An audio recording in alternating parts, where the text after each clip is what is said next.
Hello. First of all, I apologize for the beard and the hair right after doing this video. My next plan is to go get a shave and a haircut. However, I've been traveling a lot, so hence the wild mountain man look. So we're going to start with the Abraham cycle. This is an exciting part of the book of Genesis. Roughly goes from Genesis 12 through Genesis 25. And let me say a couple of things as an introduction for the Abraham cycle before we jump into Genesis 12 and studying that fantastic and really amazing part of Scripture. So, first of all, the main challenge of the Abraham cycle, like we read right away that God has chosen these really old people. We studied the primordial history. We saw with the scattering of the nations that God had chosen one nation for himself, that he would be responsible. His portion or his inheritance would be the people of Israel, the descendants of, or some of the descendants actually, of Abram or Abraham later on. So that's why right now the narrative continues with this one group. The rest of the nations, we still meet them, we still find them from place to place, but the narrative is going to follow this chosen line. And then we read that God has chosen this really old man and this really old lady, and he makes some amazing promises to them to give them land, descendants, to be a blessing to those who bless them. All the nations of the earth will be blessed through them. Of course, we just read about the creation of the nations and how the nations came to be in Genesis 10, the table of nations, and Genesis 11, the scattering of the nations and the generations of Noah.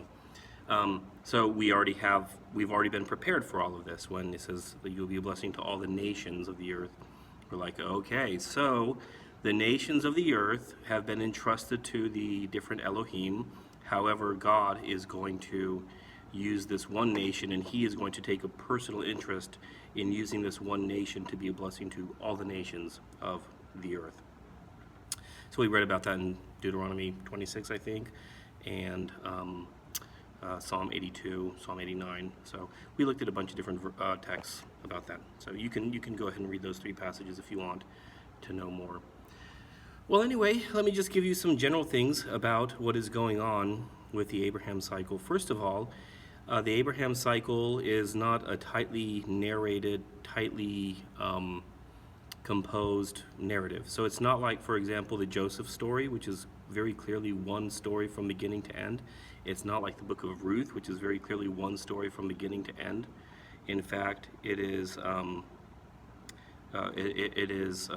clearly a number of different stories that have been kind of stitched together. And some of the stories resemble other stories in the cycle. For example, you have two stories of the sister wife. There are a number of suggestions as to why that is, and if you want to know about that, I can tell you about that, but we're not mostly focusing on source criticism. Well, Abraham, or Abram, is from Ur of the Chaldeans, which was a great, powerful city. And then God appears to him and says, go over to the land I will show you. And it's interesting, of course, archaeologically, we have no evidence for the existence of Abraham and Sara or any of these people from this story, but of course, they're nomads, so there would be no reason to expect any archaeological remains for these people. But one thing that we do know from archaeology is that the path that they followed going up the Fertile Crescent, the Euphrates and the Tigris River, and coming down through Syria, that we do know from archaeology that was indeed a path of migration and commerce. So there's nothing unrealistic about saying that that's how they migrated. One thing that's important for us to know contextually is that when they leave their father's home, that they are in fact leaving all security. In those days, of course, there was no such thing as human rights. You couldn't go to another country and say, well, I have the right to whatever, healthcare. I have the right to clothing. I have the right to free speech. I have the right to a place to stay. This is all just very recent stuff that humans invented just in really the 20th century. So anyway, by doing this, he really is sacrificing a lot. This is not just a migration to another country with security and safety and all that stuff. So he really is giving up a great deal. The main theme of the Abraham cycle, if I had to summarize it, is the son of the promise or the son of the covenant. Because, of course, we read right at the beginning that these are really old people. So we should be thinking like, this seems like a really bad plan, God. Like, if you want to make a great nation, choose a young couple in their 20s that are healthy and energetic, and like that seems like the way to go. But we've learned this about Yahweh, and we'll continue learning about it, learning this about his character, is that he enjoys doing things the way that humans don't. Like St. Paul says, the foolishness of God is wiser than men, and the weakness of God is stronger than men. So this is something just about the character of God that we're learning as we continue reading through the Torah. And of course, the great irony is once the son of the promise is born, the son of the covenant is born, then God is going to tell him to sacrifice that son. Well, let me tell you briefly about what the structure is like. And by the way, I want to be clear that this is not like the chiasm, for example, in the Tower of Babel, which is very clear, very, very close-cut, and very well modeled. So never mind. You know what? I don't have it here. So yeah. Okay, here it is. Okay, so this is Genesis 12 through 25. Remember A, we go A, B, C, D, then we do D prime, C prime. I've written this on the whiteboard a couple of times. So A is God's call and promise to Abram, Genesis 12, 1 through 9. And we'll be talking about this in another video. Then B, Abram's early tests and failures. So for example, we have the sister-wife story in Egypt. We have the separation from Lot. There is the question when God says, leave your family, but then he takes Lot with him.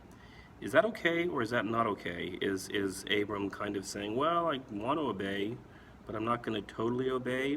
Or is that just a way of, saying, well, that's not my father's family, this is my nephew, and he would be my next of kin, and he would be my descendant, or he would be my heir, because of course they didn't have children and they were old, so maybe that would be his heir. There's different ways of looking at that. And also the covenant and faith. This is Genesis 15, and this is where God formalizes the covenant. It's interesting because there are three covenant passages. One is the preamble of the covenant, Genesis 12.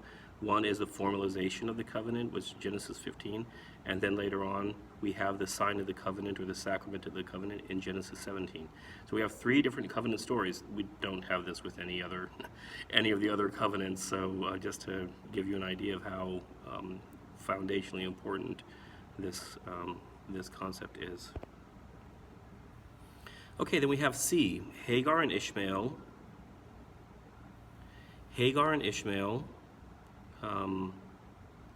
And these are human attempts to fulfill God's promise. And we might look at this. And by the way, we should be looking at Abram's faults in character. Everyone's like, oh, the father of the faith. Abram, he has a lot of faith. I mean, God says, get up and abandon your safety and your family and everything and go to the place I'll show you, and I'll give you the land. And he gets up and he goes. I mean, it's pretty amazing. When people say it's an unconditional covenant, no, this is completely conditional. If Abram didn't get up and go, then there would have been no covenant. I mean, it's pretty obvious if you just read it. Hagar and Ishmael, that would have been a regular thing back then to say, well, I can't have a child, so take my servant, she will be your concubine/wife, and then if she has a child, this would be, legally speaking, your heir, and I would adopt him as my child. And we actually know from other archaeological evidences that this was in fact something that people did, not just, there's no one named Israel at this point, but this was a common, I don't know if I say common, but it was a known, legally recognized practice that existed in the Middle East and the Near East at that time. And then, so Hagar and Ishmael, then we also have, as part of that, 17:1 through 27, this is the renaming. God renames Abram Abraham and Sarai Sarah. Of course, Abram means father, Abraham means exalted father, Sarai means my princess, and Sarah means princess. And of course, there is the promise of the son of the covenant. The promise of the son of the covenant is implied all the way back in Genesis 12, because you can't make a great nation of people if they don't have children. Then we have D, and this would be the central focus in this model. There are other models. Let me say, coming up with a chiasm, I said this before, for the Abraham cycle is not easy. It is a very imprecise science, but this is one of the most widely accepted structures. So the central focus is Abraham's intercession and God's justice. So this, of course, is the story of Sodom and Gomorrah. The three men visit the tent. Of course, in Orthodox theology, they have always been understood to represent the three persons of the Holy Trinity. Then we have Abraham interceding for Sodom, and we have Lot's rescue. We have the wife of Lot looking back at the city of slavery in the same way that some of the Israelites looked back and said, oh, let's go back to Egypt. So again, we have a lot of these recurring themes they're going to recur later on, of course. But the point is that idea of kind of looking back and longing for something lost, but that was not something that was good. And then, of course, with the Sodom story, we have the second time in Genesis where you have this crossing of the sexual boundaries between divine beings or celestial beings and humans. And every time that happens, we know right away, we've read Genesis 6, we know that every time that happens, destruction follows. And sure enough, it follows. So then C prime, and so we're going back, right? The key thing is this idea of Abraham's intercession and God's justice. It's interesting that Abraham is called a prophet. We have two options there. First of all is that Abraham is kind of ex post facto, after the fact, centuries later. They're like, well, he's so important, we're just going to call him a prophet. Because he doesn't do the stuff that prophets normally do. Prophets call the people to faithfulness to the covenant. It's the main role of prophets in the Bible, the Old Testament and New Testament. But here at least we do have Abraham doing the second role of the prophet in the Old Covenant, which is to intercede for the people. And he is interceding, he is intervening. He's saying, like Moses will say later, don't destroy them, Lord God, or like Isaiah will say later, I am a man of unclean lips, I come from a people of unclean lips. And we have all other examples too in the Hebrew Bible, the Old Testament. So then C prime is Hagar and Ishmael, the resolution of God's faithfulness. There is the sojourn in Gerar. Abraham repeats his lie about Sarah, but God preserves the covenant. And again, all of this stuff is drawing into danger, into question. The son of the covenant. Maybe some other pagan guy is going to take Sarah, because then there could be no son of the covenant. Okay? And then finally we have the birth of Isaac and the expulsion of Ishmael. This is a sad story. Again, it shows us that while Abraham is indeed a man of faith, he has a problem with honesty. He's not a very honest person. And also, if you read that passage, Genesis 21, 1 through 21, Abram doesn't say anything. His wife just says, let's kick them out, we had our own kid. And Abram just does it. Abraham does it. He has no initiative. He's a weak husband. He's a weak leader. He's a bad leader. He's not an honest person. So again, while we have to appreciate the good parts of Abraham's character, we need to recognize that he also had some pretty severe deficiencies, which is good because all of us have strong parts of our character, but we also have severe deficiencies. So rather than me like dissing Abraham, that is me saying, hey, let's appreciate the good, but also the deficiencies, because maybe then God can use us like Abraham. But I'm going into a sermon, and that's not the purpose of this thing. Okay, so then B prime. Remember, the first B was Abraham's early tests and failures. So B prime is Abraham's later tests and faithfulness. So here we have him actually being, again, faithful. That's his forte. The binding of Isaac, and we might actually do a study on that passage. It's a very legendary passage, incredibly important. Then we have Sarah's death and land purchase. Okay, so he buys a burial plot in Canaan. So that's showing kind of like the down payment. Like, well, I don't own this house yet, but I'm going to make a down payment.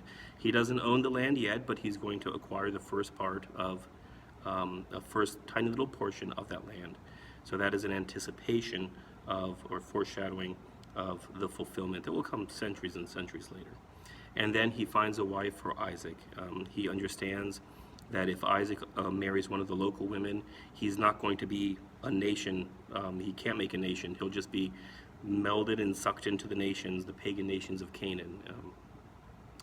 So anyway, the key features of the chiasm, again, the central point is D, the Sodom and Gomorrah, and the intercession of Abraham, but also the justice of God. We have the symmetry and it places the Sodom and Gomorrah story at the center of this. And the theological focus is this chiasm.